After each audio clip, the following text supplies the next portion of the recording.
হাইলাকান্দিতে নির্মাণে 2 বছর পর ভেঙে পড়ল পথ। এটা এক ভয়ানক দৃশ্য।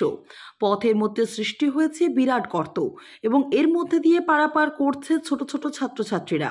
হাইলাকান্দি জেলার বিলাইপুর ও কাছাড় জেলার ধলাই সমষ্টির সংযোগী পূর্ত সড়কের দৃশ্য এমনই।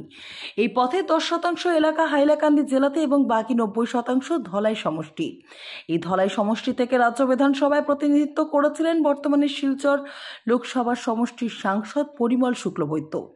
গত বিধানসভা নির্বাচনে জয়লাভের পর নির্মাণ করেছিলেন এই রাস্তাটি, কিন্তু অতি নিম্নমানের নির্মাণ কাজের ফলে বর্তমানে মরণ ফাঁদে পরিণত হয়েছে রাস্তাটি।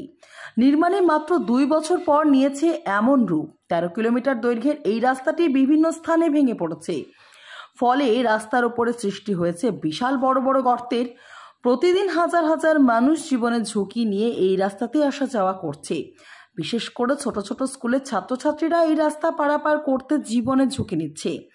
স্থানীয় জনগণ দীর্ঘদিন থেকে এই বিষয়ে প্রাক্তন মন্ত্রী পরিমল শুক্লবৈদ্য এবং কাটলিছড়ার বিধায়ক সুজামউদ্দিন লস্করকে অবগত করে আসলেও তারা আজও পর্যন্ত কর্ণপাত করেনি।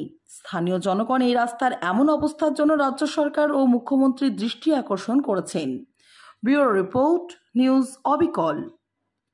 মানে অনেক মানুষে মিলিয়া যে মন্ত্রী কইছি আমরা গিয়া কইছি যে রাস্তাটা এত খারাপ। মন্ত্রীয়ে কইছে যে রাস্তাটা মানে বড় গাড়ি চলে গতিকে রাস্তাটা মানে খুব তাড়াতাড়ি নষ্ট হয়ে যায়। তো আমরা কইছি আমরা কিছু পাথর ফালাইয়া দিলেও মানে রাস্তাটা ঠিক হয়ে গেল।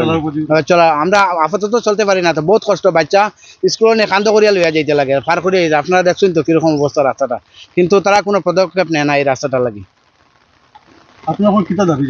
আমরা তো রাস্তাটা যে কোনো আমরা খালি চলার সুবিধা, যেমন আজকে গাড়ি লিয়া বাইক লিয়ে আমরা মানে কোনো মতে বাড়িতে পারি না। কত কষ্ট, মানুষের একটা ডেলিভারি রুগী হইলে যাইতে পারে না, কত অ্যাম্বুলেন্স পাইলে না, তো টোটালি কোনো গাড়ি উড়ে যায় না এখন বর্তমানে।